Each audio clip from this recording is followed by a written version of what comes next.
Okay दोस्तों, तो अब हम बात करते हैं अपने नेक्स्ट टॉपिक के बारे में, जो कि हमारा what are the Terraform locals. तो जैसे कि हमने अभी सीरीज में देखा था अपने कि वेरिएबल्स क्या होते हैं, आउटपुट वेरिएबल्स क्या होते हैं। सो इन दी सेम वे हमारे पास एक डिफरेंट टाइप के वेरिएबल्स हैं जिसे जिसे हम कहते हैं लोकल्स। सो लोकल्स का काम क्या होता है एक बार हम समझ लेते हैं। सो लोकल्स जो होते हैं that is named values assign names to expression evaluated once during the plan phase and reference throughout your module। सो जब कभी भी हम बात करते हैं टेराफॉर्म के लोकल्स के बारे में, सो लोकल्स क्या होते हैं हमारे, ये नेम एक्सप्रेशंस होते हैं जो आपको क्या करते हैं, वैल्यूज़ को असाइन करने के लिए हेल्प करते हैं। And these values can be reusable multiple times throughout your configurations, right? So they will help you to reduce the repetitions, improve readability and make your code more maintainable। So what maintainable means, so पहले क्या होता था जब भी हम variable में कुछ भी डिफाइन करते थे तो हम वहाँ पे कंप्यूटेशन नहीं कर सकते थे। मीन्स मुझे वेरिएबल का जो नेम है मुझे क्रिएट करना है बेस्ड ऑन दी, मीन्स जो बीएम का नेम है मुझे क्रिएट करना है बेस्ड ऑन दी इनपुट। मुझे जो इनपुट मिल रहे हैं जहाँ पे मैं प्रोजेक्ट का नेम डिफाइन कर पाऊँ और मैं वहाँ पे डिफाइन कर पाऊँ environment and the hyphen server, right? So the first thing is that it will assign a meaningful names to the complex expression, and it's a function scoped values similar to the local values in the programming language। So अगर आपने दूसरी programming language में भी पढ़ा होगा, so it's more like that, locals, you can say।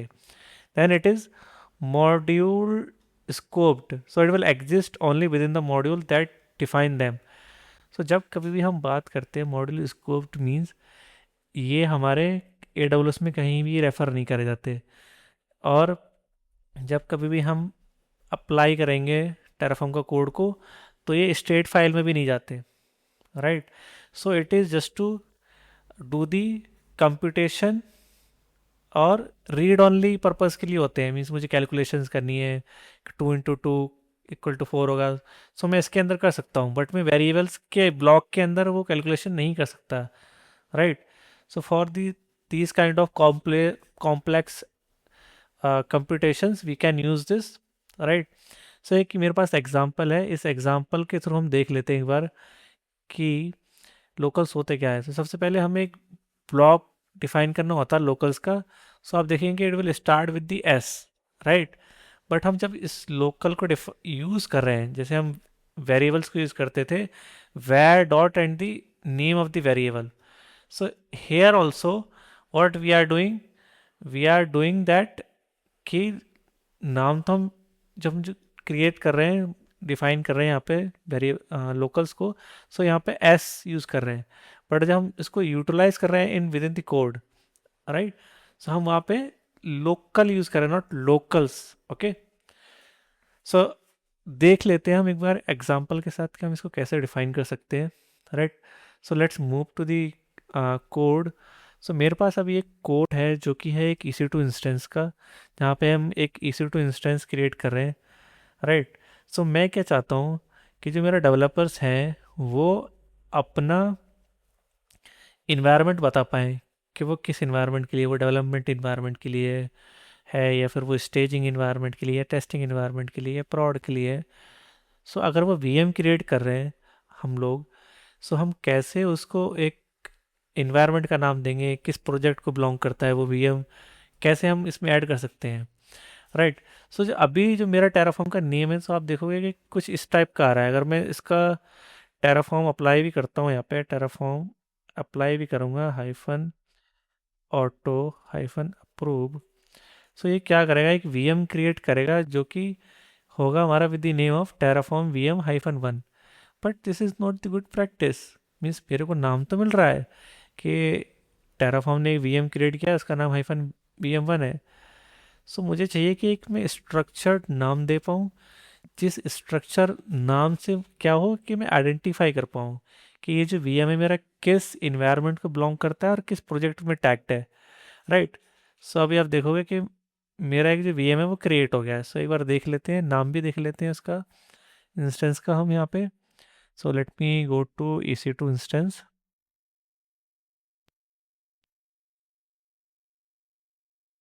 Okay, so आप यहाँ देखोगे कि एक इंस्टेंस मेरा रनिंग में आ गया होगा और हमने इसका नाम देख लिया कि टेराफॉर्म हाइफन VM1 आया है, राइट। बट मेरे को ये नाम नहीं चाहिए, मैं चाहता हूँ एक मेरे को मीनिंगफुल नेम मिले ताकि मैं आइडेंटिफाई कर पाऊँ कि ये किस प्रोजेक्ट को बिलोंग करती है, किस इन्वायरमेंट की VM है, राइट। तो जब कभी भी हम इंडस्ट्री में काम करते हैं तो हमारे पास मल्टीपल इन्वायरमेंट्स होते हैं जहाँ पहला होता है हमारे पास डेवलपमेंट इन्वायरमेंट, जहाँ हमारी एक एप्लीकेशन टीम रैपिडली जो एप्लीकेशन है इसमें डेवलपमेंट कर रही होती है, न्यू चेंजेस कर रही होती है, टेस्ट कर रही होती है, right. So once those changes done तो हम फिर एक उसको टेस्टिंग इन्वायरमेंट मूव करते हैं, एंड देन टेस्टिंग से हम प्रोड में जाते हैं जहाँ हम लाइव यूज़र्स उसको यूज़ कर रहे होते हैं एप्लीकेशन को, right. So the same way अब हमें क्या करना है, हमें फर्स्ट जाना है वेरिएबल्स में। सो हमें वेरिएबल क्रिएट करनी है with the name of variable में क्रिएट कर लेता हूँ। सो मुझे यहाँ पे ENV बताना है कि भाई मैं ENV यूज़ करना चाहता हूँ, एंड उसमें मैं ENV का टाइप बता देता हूँ कि जो ENV होगी मेरी स्ट्रिंग होगी, right. And same we can create for the project name को कर लेते हैं, project hyphen name, right. So इसको भी हम स्ट्रिंग ले लेते हैं, एंड मैं यहाँ पे एक डिफ़ॉल्ट वैल्यू सेट कर देता हूँ। पहले तो मेरी रहेगी डेव इन्वायरमेंट के लिए कि सॉरी, मेरा प्रोजेक्ट का नाम रहेगा वो है टेराफॉर्म का VM, राइट। या फिर मैं इसको ऐसा कर देता हूँ कि एक एप्लीकेशन है ऐप, ऐप के नाम से कोई मेरा प्रोजेक्ट चल रहा है उसकी है, और यहाँ पे मैं डिफ़ॉल्ट वैल्यू कर देता हूँ जो कि मेरी रहेगी डेव। सो मैं ये चाहता हूँ कि मेरी ये जो VM है वो डेव इन्वायरमेंट का टैग लग जाए इस पर, एंड मेरा प्रोजेक्ट का नेम हो वो ऐप हो। सो नेम मेरा कैसा है कि समथिंग लाइक दिस, कि पहले आए मेरा प्रोजेक्ट का नेम, देन हाइफन आए, फिर मेरा इन्वायरमेंट आए जिससे मेरे को पता चल जाए, और फिर सर्वर लगा दो लास्ट में कि सर्वर है या हाइफन VM है, ये कुछ भी आप ऐड कर सकते हो। सो मेरे को इस तरीके का नाम चाहिए, राइट। सो मैंने अभी यहाँ पे वेरिएबल्स क्रिएट कर लिए, and let's go on the main file. अब मुझे यहाँ पे अपने लोकल्स क्रिएट करने हैं। सो मेरे पास दो तरीके हैं, या फिर मैं सेपरेट एक लोकल्स की फाइल्स बना लूँ और मैं यहाँ पे भी डिफाइन कर सकता हूँ मेन वाली फाइल्स में। सो क्विकली मैं यहाँ पे कर देता हूँ, मैं कर देता हूँ VM का जो नेम है, VM हाइफन नेम क्या रहेगा मेरा, स्पेस इक्वल टू। सो जब कभी भी हमें वेरिएबल को कैलकुलेट करना है तो हमें पहले डॉलर सिंबल लगाना होगा, and it should B into the करली ब्रेसेस, राइट। सो मुझे अब लेना है कि मेरा जो नाम है होगा कैसा रहेगा, वैर डॉट, तो पहले तो मुझे चाहिए क्या, प्रोजेक्ट का नाम, राइट, हमने यही डिफाइन किया था। सो मेरा जो नाम होगा वो पहले होना चाहिए प्रोजेक्ट नेम। सो यहाँ से भी कॉपी कर सकते हो डॉट प्रोजेक्ट नेम, और यहाँ पे आप इसको जस्ट पेस्ट कर दो, राइट। पहला तो ये हो गया, देन हमें चाहिए बीच में hyphen, it is not minus, it is hyphen, okay. And same मैं क्या करूँगा, डबल कॉलन के अंदर मैं उठा लूँगा यहाँ से किसका नेम, ENV का नेम। सो ENV को मैं यहाँ पुट कर देता हूँ, राइट। और मैं चाहता हूँ कि लास्ट में एक हाइफन VM लग जाए, right. But it should be into the double quoted, okay, it should be into the double quoted. So अब मैं चाहता हूँ कि ये जो मेरा लोकल का नेम है ये मेरे VM को चला जाए, राइट। सो मैं कैसे यूज़ करूँगा इसको अब, सो मैं यूज़ करूँगा यहाँ पे, मैंने आपको बताया था कि जब कभी भी मुझे यहाँ पे इसको टैग करना है तो local dot VM name dot VM hyphen name करना है, राइट। सो इससे क्या होगा, जो मेरा नेम होगा ये प्रोजेक्ट नेम आ जाएगा मेरा। तो मैंने प्रोजेक्ट नेम क्या दे रखा है यहाँ पे, पहले ऐप आना चाहिए, राइट। सो यहाँ पे मेरा यहाँ पे जो प्रोजेक्ट की जगह मेरा क्या हो जाएगा, ऐप हो जाएगा, और ENV भी मेरा डेव डिफाइन किया हुआ था, सो डेव हो जाएगा, और हाइफन वीएम लगा दिया मैं लास्ट में। सो जो मेरा वीएम का नेम है वो मेरा ये आना चाहिए, राइट, अगर मैं इसको अप्लाई करता हूँ। ठीक है, तो फटाफट इसको हम अप्लाई कर लेते हैं। और let me save this code, and also variable का भी मैं सेव कर लेता हूँ, एंड देन क्विकली अप्लाई कर लेते हैं। ठीक है, सो ये कह रहा है कि a reference to must follow by at least one attribute specifying the resource name। Okay, so यहाँ पे हमें यहाँ पे where डॉट लगाना था, ये हम लगाना भूल गए, राइट। एंड अगेन अगर मैं इसको ऑटो अप्रूव करता हूँ, सो इट शुड वर्क।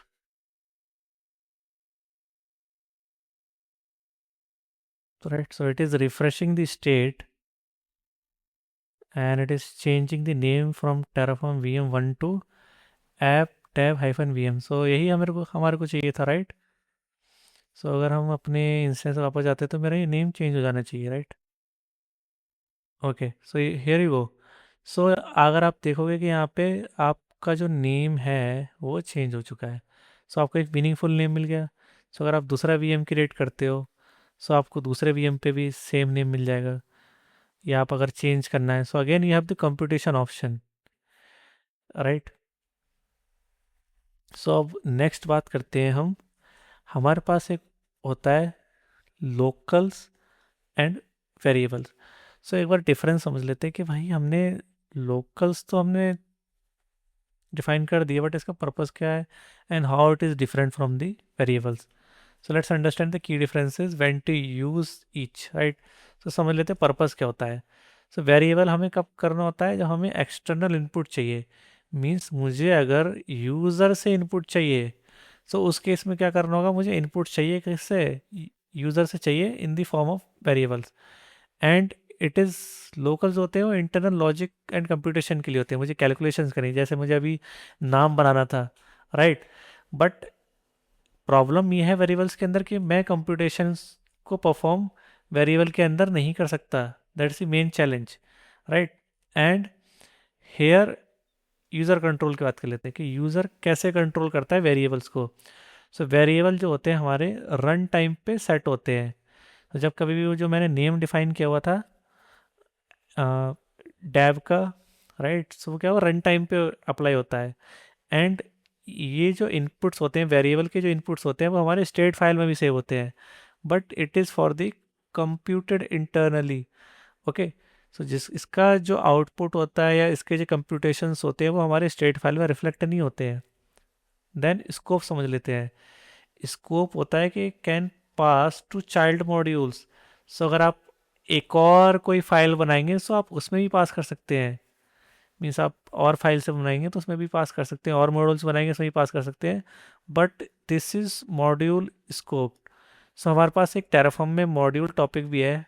हम जब उस पे आएंगे तो आपको इस पे ज़्यादा क्लियरिटी मिलेगी कि स्कोप का काम यहाँ पे क्या है। Means what is modules scoped and can pass to child modules. तो चाइल्ड मॉड्यूल्स क्या होते हैं, मॉड्यूल्स क्या होते हैं, ये हम आगे समझेंगे।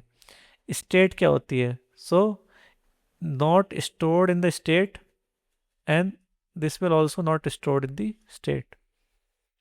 ओके, एंड यूज केस समझ लेते हैं एक बार। जैसे इन्वायरमेंट के कॉन्फिग्स हो गया, रिसोर्सेज के साइज हो गया, वीएम का साइज हो गया, उसके लिए यूज़ होते हैं मोस्टली। और इसमें क्या होता है, हमें मोस्टली नेमिंग कन्वेंशन डिफाइन करने होते हैं या हमें टैग्स लगाने होते हैं रिसोर्सेज पे वाइल क्रिएटिंग द रिसोर्सेज। सो उसके लिए भी हम कंप्यूटेशन करते हैं।